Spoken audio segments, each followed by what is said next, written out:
गोविन्दाय नमो नमः। गोविन्दाय नमो नमः। जय श्री कृष्ण चैतन्य जय श्री कृष्ण चैतन्य प्रभु नित्यानंद प्रभु नित्यानंद श्री अद्वैत गदाधर श्री अद्वैत गदाधर श्रीवासदि गौर भक्त वृंदा श्रीवासदि गौर भक्त वृंद।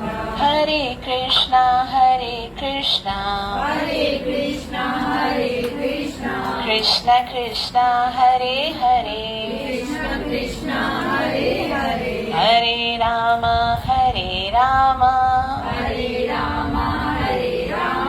राम राम हरे हरे राम राम हरे हरे। ग्रंथ राज श्रीमद् भागवतम महापुराण की परम पावनी अपरा एकादशी महारानी की श्रीला प्रभुपाद की।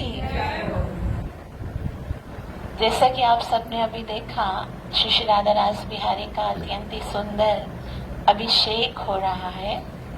और बहुत भाग्यशाली होते हैं वो जीव जिनको भगवान के अभिषेक करने का अवसर मिलता है, जिनको भगवान के पवित्र नाम का संकीर्तन करने का अवसर मिलता है। और एकादशी का दिन तो भगवान को अत्यंत प्रिय है, इसलिए भगवान ये एकादशी को कहते ही हैं क्या, हरिवासरे।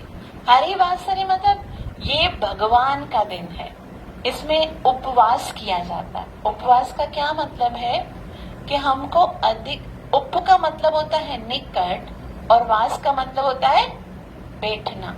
अधिक से अधिक हमको भगवान के पास बैठना है, मतलब भगवान को निहारना है, भगवान का कीर्तन करना है, भगवान के दर्शन करने हैं, भगवान का श्रृंगार करना है। लेकिन आजकल इतना हमारा जीवन इतना बिजी हो गया है कि हमको ये सब कार्य करने के लिए समय नहीं मिलता है। हम समय, एकादशी का दिन भी होता है तो भी अदर एक्टिविटीज इतनी ज्यादा होती हैं कि भगवान के निकट बैठने का बहुत ही रेयर किसी को समय मिलता है। लेकिन उनमें भी जो भक्त हमें इस कार्य में सहायता करते हैं, मतलब जो ऐसे प्रोग्राम अरेंज करते हैं कि हमको उसमें आकर भगवान के लिए कुछ करने के लिए ना मजबूरन भी कैसे भी करके अब बुलाया है तो जाना है, वरना तो बहुत सारी हमारी एक्टिविटीज होती हैं, बहुत सारी रिस्पॉन्सिबिलिटीज। लेकिन अब पता है यहाँ पर अभिषेक है, यहाँ पर कीर्तन है तो जाना है। और किसी को क्या सेवा मिलती है, किसी को क्या सेवा मिलती, मतलब भगवान ये ना प्रकारे हमको इंगेज करना चाहते हैं कि आप वरना तो दुनिया की सेवा करोगे, आप आज के दिन दुनिया की सेवा नहीं करो, आ जाओ, आज मैं तुम्हें बुलाता हूँ मेरी सेवा करने के लिए। तो किसी को हार बनाने की सेवा मिलती है, किसी को अभिषेक की सेटिंग करने की सेवा मिलती है, किसी को श्रृंगार करने की।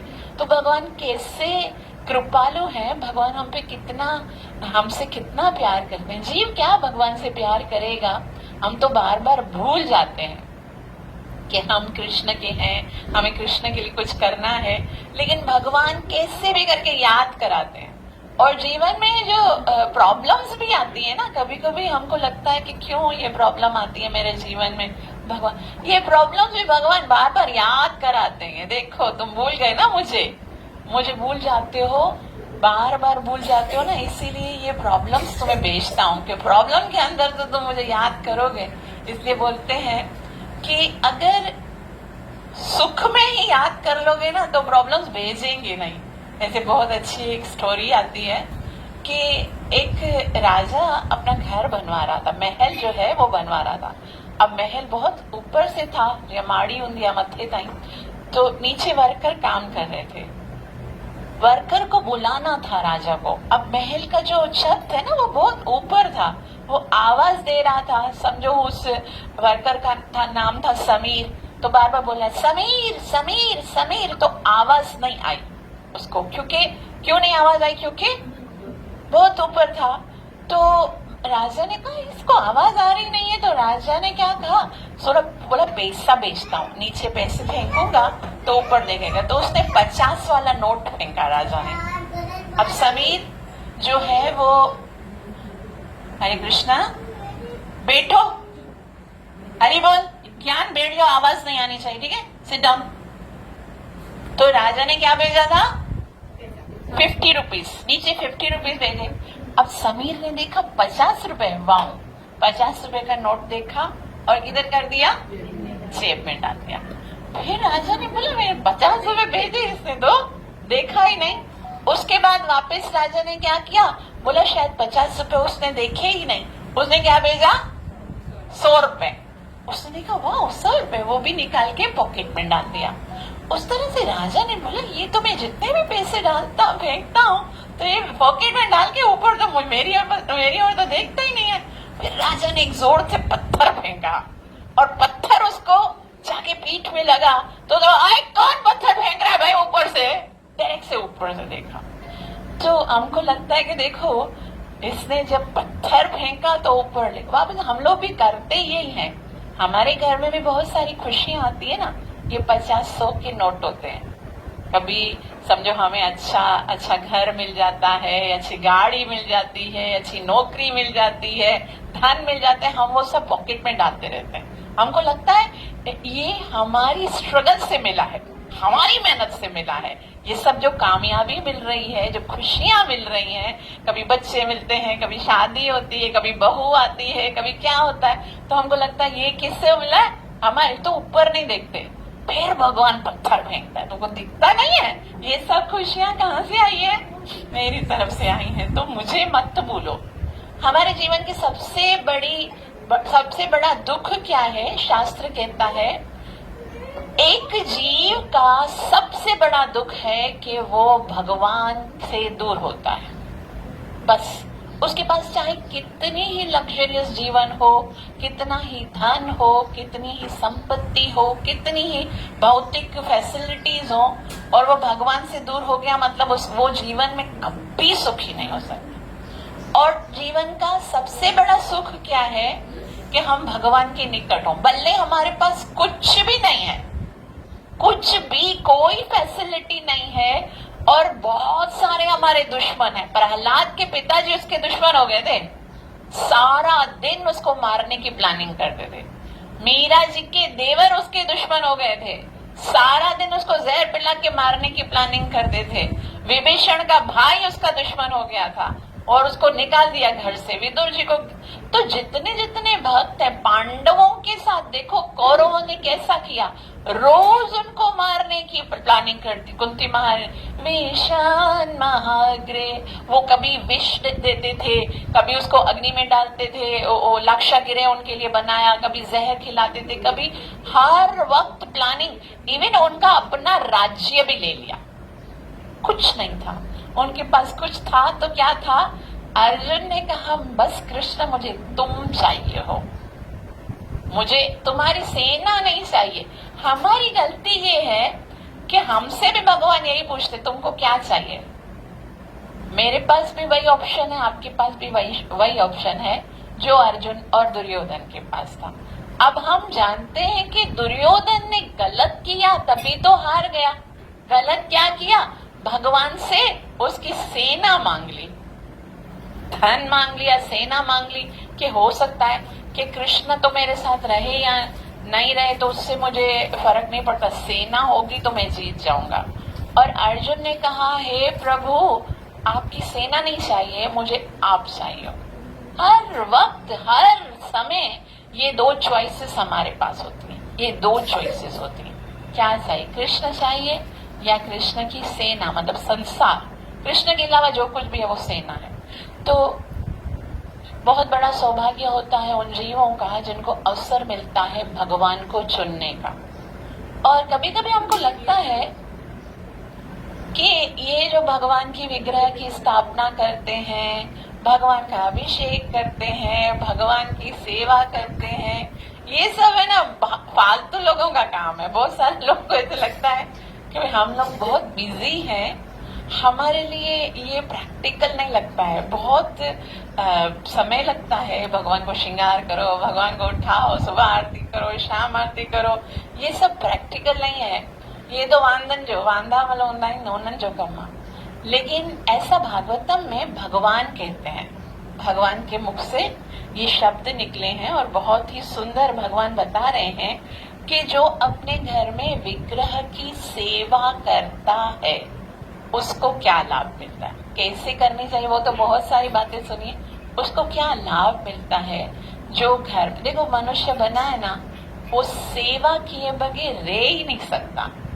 सेवा तो उसको करनी है, बचपन से लेकर जवानी तक, जवानी से लेकर बुढ़ापे तक सेवा करनी ही पड़ेगी। आप बोलोगे बच्चे तो किसी की सेवा नहीं करते, वो भी बेचारे स्कूल जाते हैं, स्टडी करते हैं, टीचर के आदेश का पालन करते हैं, फिर एग्जाम्स होते हैं, याद करते हैं, फिर वापस है ना इतना रात को उनको खेलना होता है, लेकिन फिर भी क्योंकि मॉर्निंग में स्कूल जाना होता है, मम्मी थपक थपक करके सुलाती है, फिर सुबह उठते हैं जाते। बच्चे भी तो सेवा करते हैं, माँ उन बच्चों की सेवा कर रही होती है। और फिर थोड़ा बड़े होते हैं तो हम अपने फ्रेंड्स की बात मानते हैं, ऐसे करते करते विवाह हो जाता है, पत्नी की आज्ञा का पालन करता है, बच्चों के जो आदेश हैं उनको पालन करता है, हर वक्त करना ही है। श्रीला प्रभुपाद जी कहते हैं आप चाहे चाहो या ना चाहो, संसार में तुम्हें सेवा तो करनी ही पड़ेगी। इसलिए बुद्धिमान वो है जो भगवान की सेवा करने को चुनता है। If you don't serve the god you must सर्व।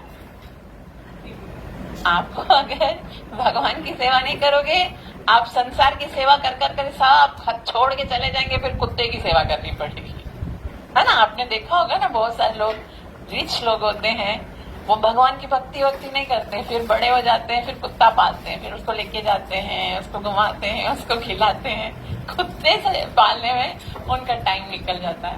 तो भगवान कहते हैं तुम जीव, तुमको मेरी सेवा करनी चाहिए, क्योंकि जीवेर स्वरूप होए कृष्ण नित्य दास। हम कृष्ण के दास हैं और ये हमारे ऊपर कृष्ण की सबसे बड़ी कृपा अगर कोई है ना इस कलयुग में, सबसे बड़ी कृपा है कि भगवान विग्रह के रूप में हमारी सेवा स्वीकार करते हैं, हमारे बन के रहते हैं। जैसे हम उनको खिलाते हैं, वो खाते हैं, हम उनको सुलाते हैं, हम उनको जगाते हैं, हमारे घर में रहते हैं, हमारी बात सुनते हैं, जो भी प्रॉब्लम होती है हम उनको शेयर करते हैं ना, किधर जाते हैं फिर भगवान से मिलकर जाते हैं। भगवान सुरक्षा करना, कुछ भी घर में प्रॉब्लम होती है हम भगवान से कैसे कहते हैं, भगवान ये प्रॉब्लम है। आप घर में भगवान का होना सबसे बड़ी कृपा है भगवान की।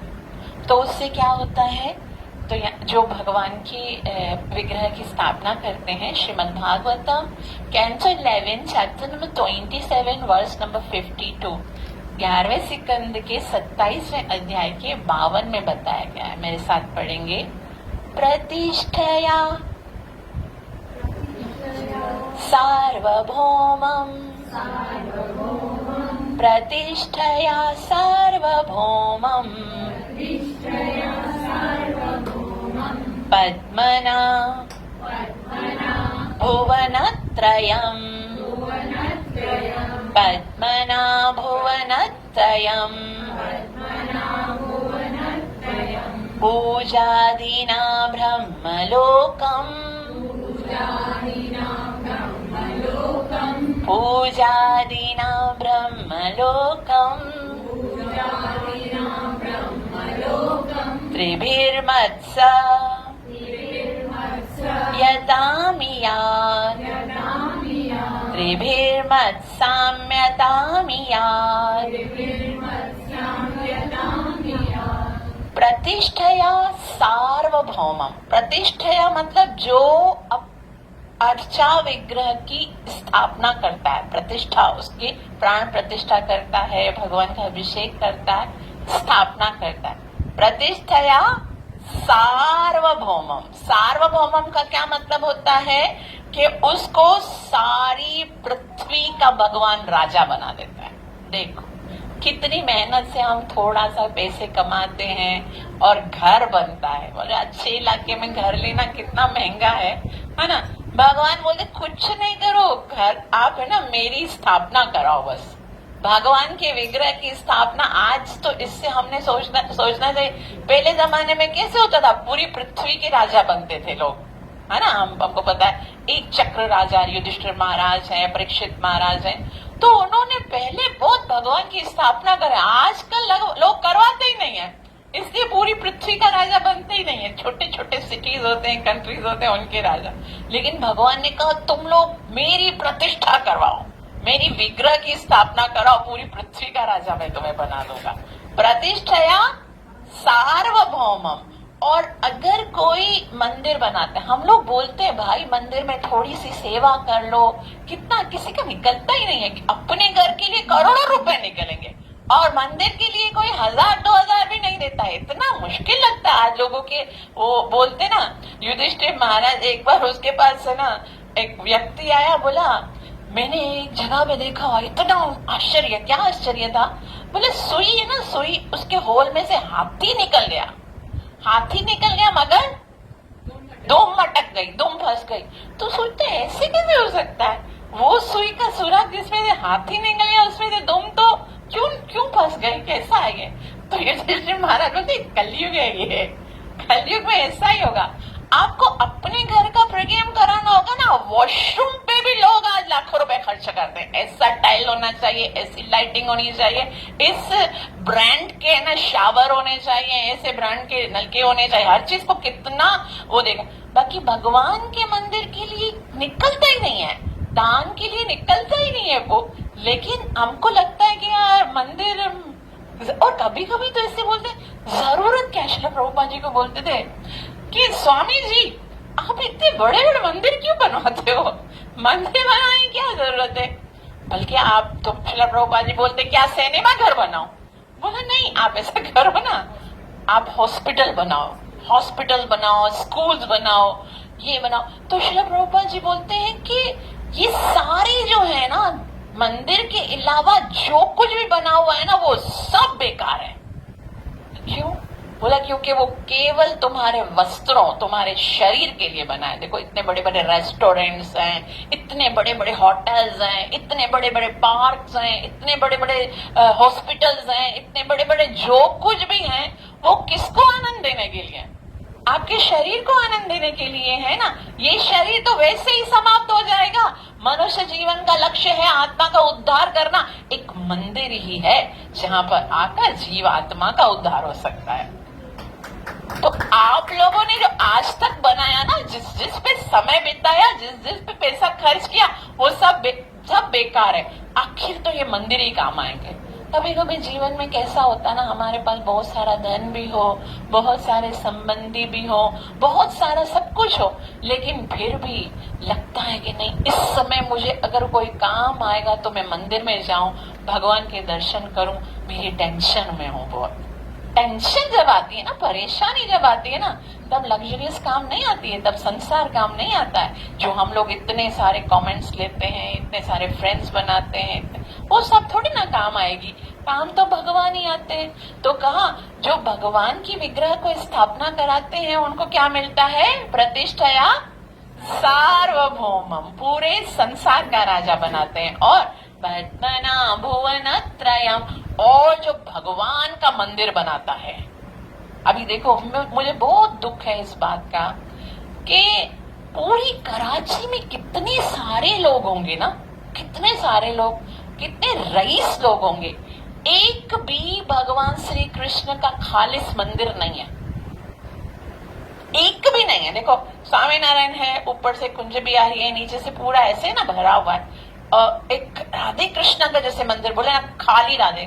आप बोलोगे ये बेचारे महेश्वरी लोग हैं, उन्होंने भी कैसे किया हुआ है। राधा दामोदर में देखो, राधा दामोदर को थोड़ी सी जगह मिली हुई है, बाकी रामदेव पीर का है। राधा मदन मोहन में देखो तो शिव जी का मंदिर है, और उधर थोड़ी सी जगह मिली। किधर भी जाओ आप देखो, हमारे देखो वृंदावन चंद्र है, इधर वृंदावन चंद्र कोने में रखे हुए हैं, इधर से पालकी बनी हुई, हर जगह पे यही है ना।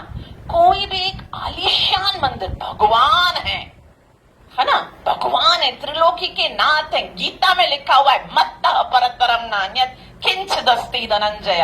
हम सब मानते हैं, लेकिन अभी तक किसी के मन में ऐसी सोच भी नहीं आई है कि भगवान का एक आलीशान मंदिर होना चाहिए जहां पर हमारे संतान जो है वो आकर गीता और भागवतम की शिक्षा लें, भगवान से जुड़े, भगवान की भक्ति सीखें। एक भी ऐसा केंद्र नहीं है, एक भी ऐसा केंद्र नहीं है। बेचारों ने भवन बनाया, वो भी निकल गया, वो भी इतना सा था। है ना, कुछ भी नहीं है। तो हम लोग सोचते ही नहीं, हम लोग तो बातें करते हैं पीछे बैठ के, इन्होंने ये कर दिया, उन्होंने वो कर दिया। अरे उन्होंने जो भी किया, आपने क्या किया? आपको भी भगवान ने 2 आंखें दिए, 2 हाथ दिए, इतना लग्जरियस लाइफ दिया, इतना धन दिया, आपने क्या किया भगवान के लिए?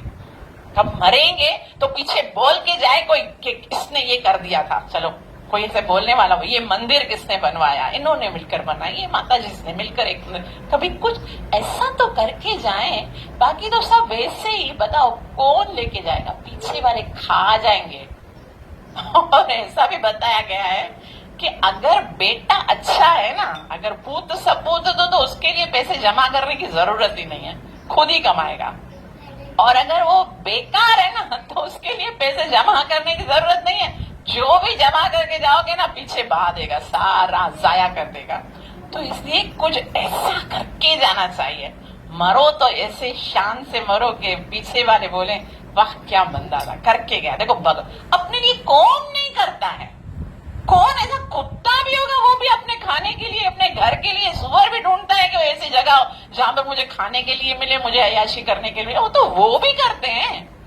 मनुष्य बने हैं तो कुछ भगवान के लिए कर। तो जो क्या करता है, जो भगवान के लिए मंदिर बनवाता है, भगवान ने कहा सब सद्मना भुवन त्रयम, उसको मैं तीनों लोकों का राज्य दूंगा। थोड़ी रखेंगे वो भगवान राई के सम भजन को जानत मेरु समान। तो वो हम अपनी दृष्टि से देखते हैं कि भाई मैं तो कुछ कर ही नहीं सकता, मेरे अंदर कोई योग्यता नहीं है। हमारी क्षमता इतनी, हमारी दृष्टि इतनी है, वो विशाल है, वो विराट है, और अपनी विराट नेत्रों से देखता है। इतनी सी भी सेवा होती है ना, कभी कर्जा नहीं छोड़ेगा। ये नहीं छोड़ेगा, सोचेगा कि भाई ठीक है इसने किया था, अभिषेक है, छोड़ो ना, जरूरी थोड़ी है इसको मुझे देना है कुछ। इसने नाम जपा था, एक एक नाम का भी वो रिजल्ट देता है। एक जो सांस उसके लिए नहीं, लेकिन वो देखता है प्यूरिफाइड होना चाहिए। जो आपकी सेवा है, जो वो इतनी प्योर होनी चाहिए कि उसका प्योर रिजल्ट मिले। वो देखता है भाव को, भावग्राही जनार्दन नाम है उसका।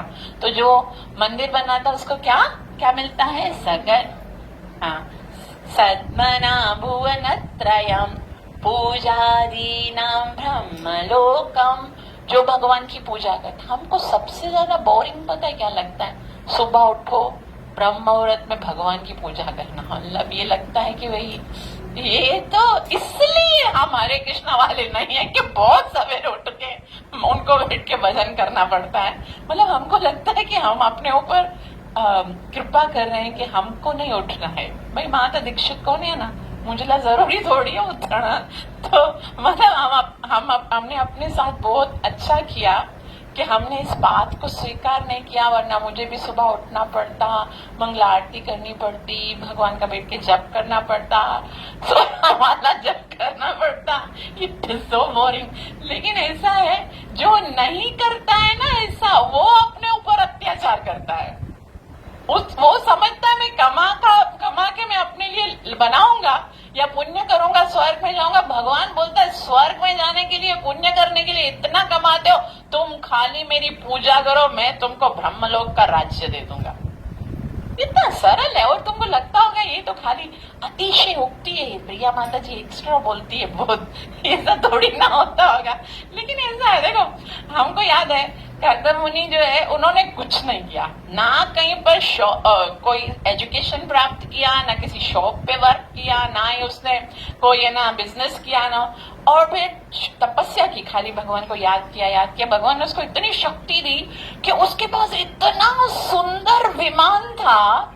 ऐसा भागवता में लिखा गया है कि पता है देवताओं की पत्नियां जो होती थी ना, उनसे देवता पूछते थे कहाँ घूमने चले, बोला उधर चलो ना, वो कर्दम ऋषि ने जो विमान बनवाया ना वो देखना है। और उधर आके देवताओं की जो पत्नियां थी ना, वो ईर्ष्या करती थी देववती माता से।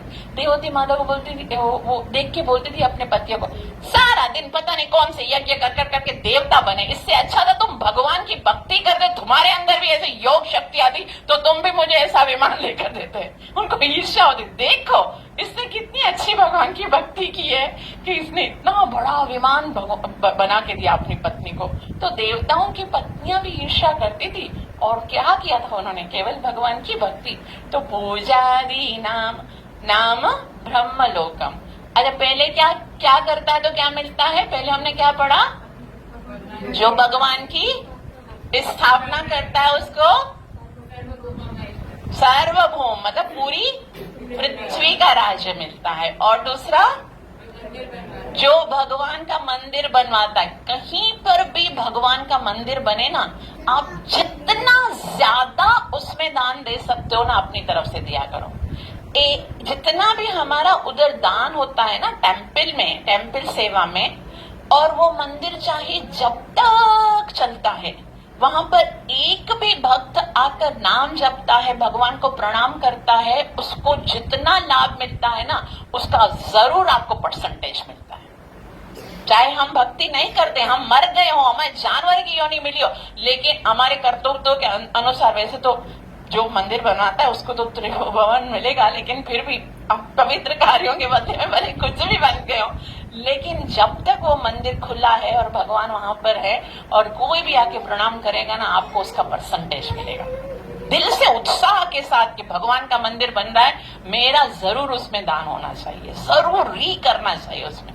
कि देखो अभी हम लोग जाते हैं ना, ये समझो भागनारी मंदिर, हमको पता नहीं किसने बनवाया, हम तो छोटे छोटे होंगे, किसी ने बनवाया होगा, किसी ने दान दिया होगा, और आज हम लोग हर थर्सडे जाते हैं, वहां पर भगवान का श्रृंगार होता है, प्रोग्राम्स होते हैं, इतने अच्छे अच्छे हरिनाम संकीर्तन होता है, अच्छे अच्छे भक्त आते हैं। मैं जब छोटी सी थी ना, कब से ये मंदिर में सेवा हो रही है, ये थर्सडे क्लास कब से हो रही है। जब पहले बापूजी करते थे, सार्वभौम प्रभु कर्जित करते थे, कभी त्रियोगा महाराज करते थे, कभी आनंद भैया उत्थल से आते थे, कब से ये मंदिर में सेवा हो रही है। तो जब जिसने सेवा की है, जितने लोग श्रवण करने के लिए आए हैं, जितने लोगों ने कीर्तन सुना, जिसने ये मंदिर बनाया उसको परसेंटेज जाता है। वो पता नहीं कहाँ होगा, लेकिन उसको जाता है। तो हम जो सेवा करते हैं ना भगवान की, दुनिया भूल जाते हैं, दुनिया वाले भूल जाते हैं। आप जितना पहले, जब तक आपके साथ रहेंगे ना, जब तक आप उनके काम आओगे, फिर याद ही नहीं आएगा। लेकिन भगवान जो है ना, वो हमारी सेवा कभी भी नहीं भूलते हैं। तो जो मंदिर बनाता है उसको क्या मिलता है? तीनों लोकों का राज्य मिलता है। और पूजादि नाम ब्रह्मलोकम। और जो भगवान की पूजा करते हैं, मतलब बेचारे के पास ना धन है, वो मंदिर नहीं बनवा सकता, वो स्थापना नहीं कर सकता, लेकिन फिर भी भगवान की पूजा करता है, तो उसको क्या मिलता है? ब्रह्मलोक मिलता है। लेकिन अगर ये कोई तीनों काम एक साथ करता है, तो लिखा है त्रिभिरमात्समात्। अगर कोई ये तीनों कार्य करता है, तो भगवान कहते हैं उसको मुझ जैसा दिव्य स्वरूप मिलता है। तो ये कितना ऑस्पिशियस है, कितनी बुद्धिमानी के कार्य हैं कि भगवान की सेवा करना, भगवान की विग्रह स्थापना करना, भगवान के लिए मंदिर बनवाना, भगवान की पूजा करना, उसके लिए टाइम निकालना है। हमको क्या लगता है, भाई टाइम मिलेगा तो करेंगे ना, ऐसा लगता है ये काम ऐसे है जो समय हो तो करें। बाकी सारे काम समय है तो करो, नहीं करना है नहीं है तो नहीं करो, लेकिन ये जो है ना भगवान की पूजा, भगवान की सेवा, कुछ लोग बोलते हैं भाई है ना, सुनने के लिए मुझे हैरत लगती है, और उन लोगों, आप लोगों को बहुत, दूसरों को अच्छा भी लग सकता है। भाई ये सारे घर परिवार के लोग भी तो भगवान ही हैं ना, उनकी हम सेवा करते हैं तो समझो हम भगवान की ही सेवा करते हैं। वो आप अपने कर्मों के अनुसार कर रहे हो। बाकी जिसकी सेवा आपको करने के लिए मिली है ना, वो पहले पीछे सेवा लेकर आए हो, तब आपको करनी पड़ रही है। आज आप सिर्फ उनकी सेवा करते रहोगे, कल उनको पैदा करोगे, वापस जन्म लेना पड़ेगा और तुम्हारी सेवा करेंगे, ये चक्कर चलेगा। सिर्फ एक भगवान की भक्ति ऐसी है जो जन्म मरण के चक्कर से छुड़ा सकती है। ये तो आपसे जो सेवा ले रहे हैं ना, वो पहले का कर्ज ले रहे हैं, वो तो आपको करनी है, आप चाहे कुछ भी सोच के करो, वो तो हमारी ड्यूटी है। लेकिन उसके लिए हम भगवान की भक्ति को स्किप नहीं कर सकते, हरिनाम को स्किप नहीं कर सकते, भगवान की सेवा को स्किप नहीं कर सकते। हमको बहुत अच्छे आर्ग्यूमेंट्स देने के लिए आते हैं ना भगवान की सेवा के लिए, कुछ भी हो कि भगवान ही अभी तो मुझे जिम्मेदारी तोड़नी है बाबा, तोड़नी है, छाकाण तो पेणी एड़ा कर तू तो करे आए तो सेवा करनी मानी तो कोनन जी। लेकिन भक्ति जो है उसमें हमको कोई भी कॉम्प्रोमाइज नहीं करना है। हरि नाम में कोई भी कॉम्प्रोमाइज नहीं करना है, कैसे भी करके समय निकालना है, क्योंकि अगर नहीं किया तो हमारा बहुत लॉस हो जाएगा। तो थैंक यू सो मच, हम लोगों ने इतना प्रेम से श्रवण किया। ग्रंथराज श्रीमद् भागवतम महापुराण की, कलि पावन अवतार चैतन्य महाप्रभु की, कलयुगाधार हरे कृष्ण महामंत्र की, नित्य लीला प्रवेश डिवाइन ग्रेस अभय चरणारविंद भक्ति वेदांत स्वामी श्री प्रभुपाद की, गौर प्रेमानंदी। हरे कृष्ण कृष्ण कृष्ण हरे हरे, हरे राम राम राम हरे कृष्ण कृष्ण कृष्ण हरे हरे राम राम राम हरे कृष्ण कृष्ण हरे हरे, हरे राम राम। प्राण प्रिय श्री राधा रास बिहारी भगवान की, प्राणाधारी श्री राधा रास बिहारी भगवान की, Nitai Gaur Premanand. Thank you so much.